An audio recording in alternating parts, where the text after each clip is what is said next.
The disgraced royal who partied with pedophiles, dodged accountability like it was a tax bill, and now can't even pack his own messes. If you've been living under a rock, or should I say, under one of his dusty antique sofas, here's the bombshell. After King Charles finally grew a spine and stripped Andrew of his military titles and royal patronages back in January 2022, the fallout just keeps piling up.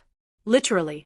Insiders are spilling the tea that Royal Lodge, this 30-room lavish mansion in Windsor Great Park that's basically a taxpayer-funded palace for the undeserving, is a hoarder's wet dream. Overflowing with clutter, years of unopened boxes, and enough accumulated junk to fill a landfill. One source called it unbelievable. And honey, that's putting it mildly. King Charles has ordered Andrew to vacate this gilded cage and slink off to a smaller pad at Sandringham. But guess what? The move out is such a nightmare, it could take months to clear the crap. Meanwhile, ex-wife Sarah Ferguson, Fergie to her tabloid fans, is reportedly ditching the drama to start fresh elsewhere, leaving Andrew to wallow in his own filth. What a sad, poetic end to a life of silver spoons and Epstein flights. Today, we're not just unpacking boxes, we're unpacking Andrew's entire rotten legacy. First things first, let's talk about the elephant, or should I say, the mountain of unopened boxes, in the room. Royal Lodge isn't just a home. It's a 19th century, 30-room behemoth gifted to Andrew and Fergie in the 90s after their messy divorce. Valued at over £30 million, it's got grand fireplaces, sprawling gardens, and enough space to hide a small country's secrets. But according to palace insiders speaking to outlets like The Sun and The Mirror this week, it's less Downton Abbey and more hoarders. Royal edition, picture this. Dusty stacks of forgotten memorabilia from Andrew's globe-trotting days, maybe a signed photo from his buddy Jeffrey Epstein, or souvenirs from that infamous 2010 trip to Little St. James where he allegedly partied while young girls were trafficked.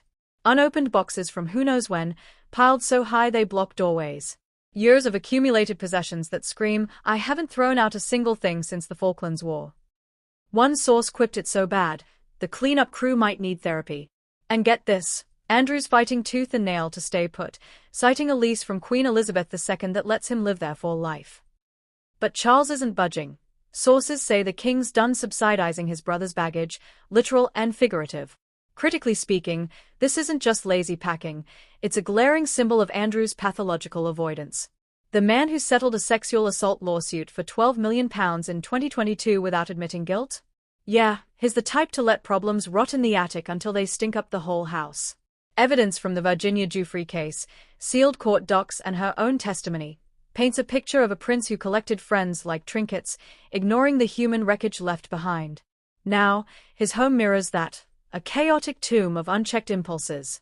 If he can't sort his sock drawer, how did we ever trust him with diplomatic duties or royal duties? It's entitlement 101. Hoard the perks, dump the consequences. And taxpayers? We've footed the £3 million annual security bill for this clown show until Charles cut it off. Months to clear? Make it weeks, Your Highness. Charity auction that junk and call it karma. Moving on to the meat of this mess, King Charles' shocking decision to strip Andrew of all royal titles. Shocking? Please. It was 3 years overdue. Back in 2022, after Andrew's cringeworthy BBC Newsnight interview where he claimed he couldn't sweat and didn't hug his accuser because he was at a Pizza Express in Woking, yes, that train wreck, Charles pulled the plug. No more Her Royal Highness, no more military honors, no more pretending he's relevant. It was a public gut punch, and rightly so. Fast forward to now. With Andrew's lease under scrutiny and Charles pushing for a downsize to Frogmore Cottage or Sandringham Digs, the palace is stunned not just by the clutter, but by Andrew's gall. Insiders tell the Telegraph that the Duke's been resistant, dragging his feet like a sulky teen. Evidence? Leaked emails from royal aides, anonymized, of course, show pleas for Andrew to cooperate falling on deaf ears. This is the same guy who, per Giuffre's 2015 lawsuit, was gifted a £15,000 stay on Epstein's private island, flights logged in pilot David Rogers' deposition. He partied while victims suffered, then lawyered up with our money. Antagonize? Absolutely. Andrew's not a victim of unfair scrutiny, he's a predator in pajamas who weaponized his title for decades.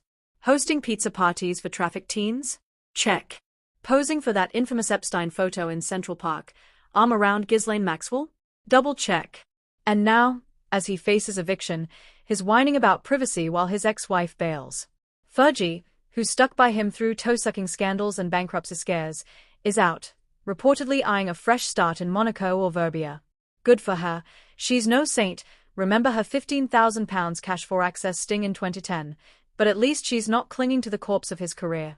Andrew? He's the entitled brat who got everything handed to him. Yachts from dictators, freebies from financiers, and squandered it on sleaze. Charles' stripping titles wasn't shocking. It was survival. Without them, Andrew's just a 65-year-old hoarder with a bad haircut. The palace stunned by the mess inside? They should be stunned he lasted this long. But let's get real gritty. This isn't funny anymore. It's infuriating. While Andrew's team scrambles to box up his baggage, let's not forget the real storm he unleashed. Virginia Giuffre, one of Epstein's bravest survivors, sued Andrew for abuse when she was 17. Court filings detail how he forced her into 3 sexual encounters between 2001 and 2002, claims backed by flight logs, photos, and witness statements from Maxwell's trial. Andrew settled for millions, gagging order and all, but the damage? Irreparable. Giuffre's life upended. Andrew's? A cushy retreat to Royal Lodge, funded by the Duchy of Lancaster. Critique time. This eviction farce exposes the rot at the royal core. Andrew's unconventional cohabitation with Fergie, divorced but shacked up since '96, was always a PR band-aid on a gaping wound. She played enabler, hawking American Rifleman subscriptions for cash while he glad-handed oligarchs. Now, as funding dries up, no more £250,000 annual duchy allowance post-titles, Fudge's turning her back, per sources. Smart move. Why sink with his ship? But for Andrew, it's poetic justice. The man who had everything handed to him, second son privilege, military hero glow from the Falklands, fucked it up spectacularly. Epstein wasn't a mistake, it was a pattern. Turkish billionaire connections? Sketchy. Young masseurs gifts? Criminal. And the palace's stun? Hypocrisy alert. They propped him up for years, knighting him in 2011 despite whispers, until #MeToo made it untenable. Now, with the move to Sandringham, a downgrade to a glorified holiday home, Andrew's facing reality, no staff to clean his chaos. Dump it on the lawn, as one viewer commented? Hell yes. Donate to charity? Even better, turn his trash into treasure for actual deserving causes, like survivor support groups. Months to clear? Bull. Normal people manage in days, royals get excuses because we let them. So, there you have it. Prince Andrew's Royal Lodge isn't just cluttered, it's a monument to monumental failure. From the unbelievable hoards symbolizing his buried scandals, to Charles' title-stripping lifeline he ignored, to the human wreckage of victims like Giuffre left in his dust. This sad ending? It's not tragic, it's triumphant. A man who had every privilege known to man, palaces, power, protection, squandered it on sleaze and now drowns in his own detritus. Fudge's exit marks the final curtain on their weird duo, and good riddance. Critically, this story screams for reform. No more lifetime leases for liabilities. Audit the duchess, claw back the cash, and put these properties to public use. Museums for the mollycoddled, perhaps? Andrew, if you're watching from your pile of porcelain, pack it up, donate it out, and reflect. You've shocked the palace? Shock yourself. Own the mess you made. What do you think? Time to evict the entire entitlement era. Drop your hottest takes in the comments, charity auction or front lawn dump. Smash like if Andrew's done, subscribe for weekly royal roasts, and hit the bell, we're just getting started. Thanks for watching, stay savage, stay skeptical.